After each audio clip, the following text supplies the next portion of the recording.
मोक्ष और जीवन मुक्ति में क्या भेद है? जीवन मुक्ति यानी देह में रहते हुए भी मुक्ति का अनुभव करना, जी वो फर्स्ट स्टेज का मोक्ष है। मोक्ष जी। दो स्टेज में है। जी एक स्टेज का मोक्ष यानी संसार में रहते हुए पत्नी है, बच्चे हैं, माँ बाप है, सास ससुर, और फिर आत्मा की जागृति में आने से इस संसार में, इस देह में भी मुक्ति का अनुभव हो सकता है। जनक विदेही जैसे राजपाट रानी वैभव था और भीतर से मुक्त थे, कोई परिस्थिति उसको दुखदाई नहीं होती थी, असरों से मुक्त रह सकते थे। तो वो स्टेज उसको जीवन मुक्ति बोला जाता है। वो फर्स्ट स्टेज का मोक्ष है। और बाद में कर्मों से तमाम हिसाब पूरे हो गए और इस संसार के सर संबंध से मुक्त होके, सर्व संयोगों से मुक्त होके, जन्म मरण के फेरे से मुक्त होके आत्मा इस संसार से बाहर निकल गया, उसको अल्टीमेट मोक्ष, उसको निर्वाण होके सिद्ध क्षेत्र का मोक्ष बोला जाता है।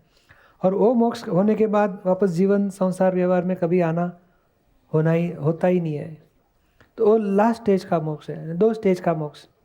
तो ये जीवन मुक्त संसार में रहते हुए हो सकता है, और ऐसी स्थिति होने के बाद नए कर्म चार्ज होना बंद हो जाते हैं, और पुराने कर्म जो चार्ज किए वो कर्म फल देते देते देते खत्म हो गए। तो नए कर्म बांधे नहीं, पुराने कर्म खत्म हो गए, तो आत्मा जन्म मरण के फेरे से मुक्त हो जाता है। वो जीवन, वो मोक्ष, अल्टीमेट मोक्ष बोला जाता है।